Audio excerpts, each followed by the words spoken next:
Hi guys, welcome back to my channel and welcome back to a new vlog. तो ये पहली बार है कि मैं व्लॉग कर रही हूँ, तो आप लोग मेरे को प्लीज़ सजेशन ज़रूर दीजिएगा कि हाउ शुड आई व्लॉग, या फिर ये ठीक था या फिर ये ठीक नहीं था। जो भी सजेशन हो आप मेरे को ज़रूर दीजिएगा।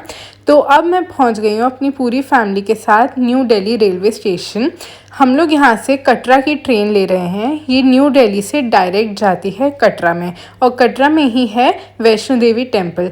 मैं 10 साल के बाद ऑलमोस्ट जा रही हूँ वैष्णो देवी टेम्पल। इससे पहले मैं 2012 या 13 में गई थी। फाइनली हम लोग पूरे रात की जर्नी के बाद पहुँच गए सुबह। ये कटरा रेलवे स्टेशन है वहाँ पे, एंड देन वहाँ से हमने कैब ली और हम लोग जाने लगे अपने होटल की तरफ। हमने बुक किया था विवांता बाय ताज, जो कि कटरा में है। उसको वहाँ पे हमने 2 रूम बुक करे थे। एंड आप ये प्रॉपर्टी देखिए कितनी ज़्यादा अच्छी है। सुबह के आई गेस 6 बज रहे थे जब हम लोग पहुँचे। जब हमने चेक इन किया तो हमको अर्ली चेक इन करना पड़ा, क्योंकि इतनी जल्दी तो आपको रूम मिलेगा नहीं। पर यहाँ का व्यू इतना ज़्यादा अच्छा है। एंड फाइनली इससे पहले कि मैं अपना रूम ख़राब कर दूं, मैंने सोचा कि मैं एक रूम टूर ज़रूर बना लूं। तो ये हमारा रूम था जिसका व्यू काफ़ी ज़्यादा सुंदर था। इतने अच्छे माउंटेन, इतनी फ्रेश एयर। स्पेशली जो लोग दिल्ली में रहते हैं उनको पता है कि फ्रेश एयर की वैल्यू क्या होती है।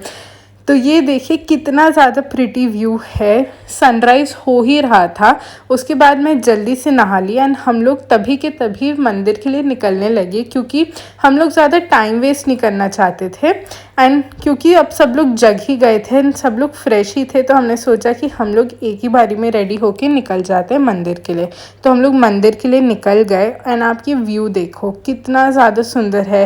ये ग्रीनरी, ये ब्लू स्काई। यहाँ पे दिल्ली में तो आपको ग्रे स्काई देखने को मिलती है।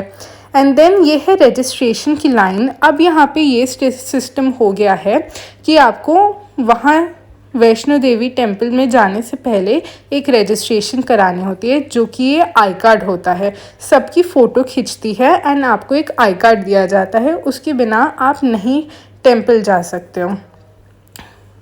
देन उसके बाद हमारा ये पूरा शुरू हो गया सफ़र टेम्पल जाने का। ये सबसे पहला पॉइंट है जहाँ पे हमने एंट्री करी। देन वहाँ से आपको पिट्ठू मिलते हैं, घोड़े मिलते हैं, बहुत सारी चीज़ें मिलती है, पालकियाँ मिलती हैं। आपकी मर्ज़ी है कि आप क्या चूज़ करो, या फिर अगर कुछ लोग पैदल यात्रा करना चाहते हैं तो वो भी कर सकते हैं। पर हमें वहाँ पे जाके पता चला कि वहाँ पे जो हेलीकॉप्टर्स हैं वो बेस्ट होते हैं। पर क्योंकि वो एकदम से सडनली आपको मिल नहीं सकते, इसलिए हम उसके थ्रू जा नहीं सके।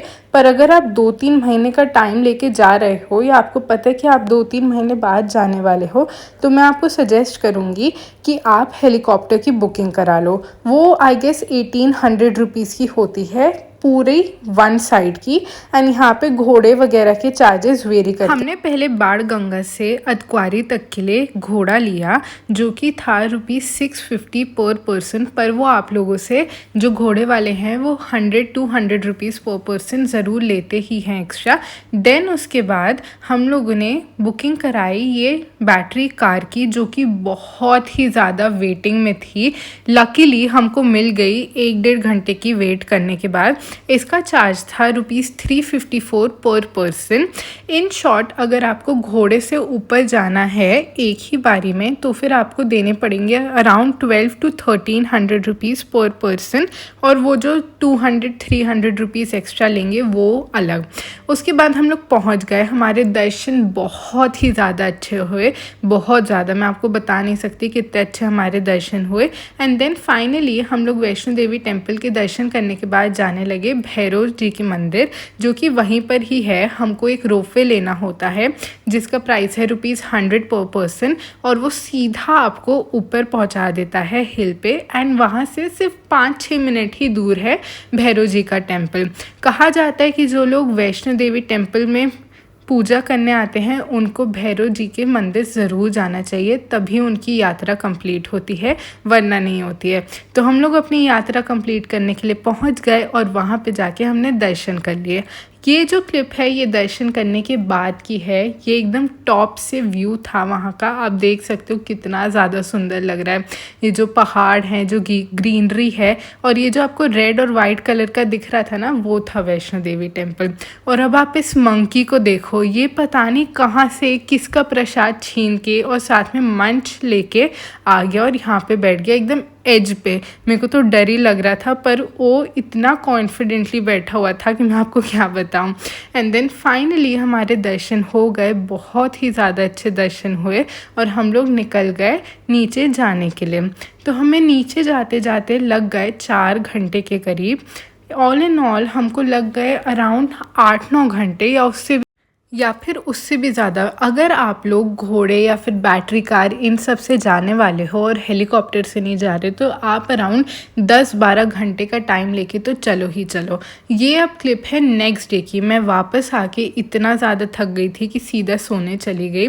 उसके बाद नेक्स्ट डे हम लोग उठे ब्रेकफास्ट के लिए। जो हमारे होटल में ही ब्रेकफास्ट का बफ़े था, काफ़ी सारी चीज़ें थी वहाँ पे ब्रेकफास्ट के लिए। ब्रेकफास्ट करने के बाद हम लोग बाहर आ गए, जो उनका लॉन या गार्डन एरिया था, जो कि बहुत ज़्यादा सुंदर था। काफ़ी सारी अलग अलग फ्लावर्स की प्लांटेशन भी थी, हमने उनको देखा।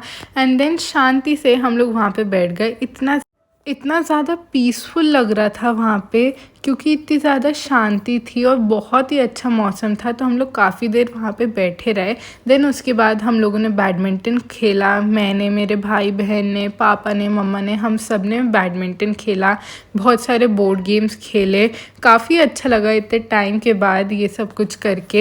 And finally it was time to check out from this beautiful property. बहुत ही अच्छा ट्रिप था, छोटा सा था पर बहुत ही अच्छा और फुलफिलिंग ट्रिप था। जो सोच के आए थे बिल्कुल वैसा ही हुआ। इतने अच्छे दर्शन हुए, प्लस इतना अच्छा ट्रिप था। देन उसके बाद हम लोग निकल गए अपने होटल से। ये हमारी लास्ट क्लिप है होटल की। हमने होटल से ही टैक्सी बुक करा ली थी रेलवे स्टेशन के लिए, जो हमें वहाँ तक ड्रॉप करेगी। तो ये हम लोग होटल से निकल गए और देन हम लोग बीच में रुके ये नथु स्वीट पे, जो कि वहाँ की एक लोकल स्वीट शॉप है। हमको ये पंजीरी पैक करानी थी, क्योंकि यहाँ की पंजीरी काफ़ी फेमस होती है। तो हमने वो पैक कराई एंड ट्रेन के लिए कुछ चीज़ें भी पैक कराई, जो हम लोग ट्रेन में मंच ऑन कर सकें। एंड फाइनली हम लोग पहुँच गए ये कटरा के रेलवे स्टेशन। ये हमारे ड्राइवर भैया ने हमें यहाँ पे ड्रॉप कर दिया एंड हम लोग जाने लगे अपने प्लेटफॉर्म की तरफ। हमारी जो ट्रेन थी जिससे हम लोग वापस दिल्ली जाने वाले थे, वो थी वंदे भारत एक्सप्रेस। ये मैं पहली बार इस ट्रेन में बैठी हूँ। वैसे तो ये ट्रेन काफ़ी अच्छी थी, न्यू ट्रेन थी, बट जो एक मुझे इसकी सबसे ख़राब बात लगी वो थी इसकी अनकंफर्टेबल सीटिंग इसकी बहुत ज़्यादा अनकंफर्टेबल थी। पर ये जो व्यू था उसने बाकी सब चीज़ों को इग्नोर करवा दिया। हम लोग बस व्यू देखते रहे और सच्ची बताऊँ मैं तो सो गई थोड़ी देर बाद ही। फिर स्नैक्स खाने के लिए उठी, क्योंकि हम लोग इतने ज़्यादा थक गए थे और बहुत ज़्यादा टाइम नहीं मिला था रेस्ट करने के लिए। तो काफ़ी टाइम तो मैंने ट्रेन में सोते सोते ही निकाल दिया। एंड फाइनली हमारा ट्रिप एंड हो गया। अगर आपको अच्छा लगा व्लॉग तो लाइक, शेयर, सब्सक्राइब करिएगा और कॉमेंट भी करिएगा। Okay, bye.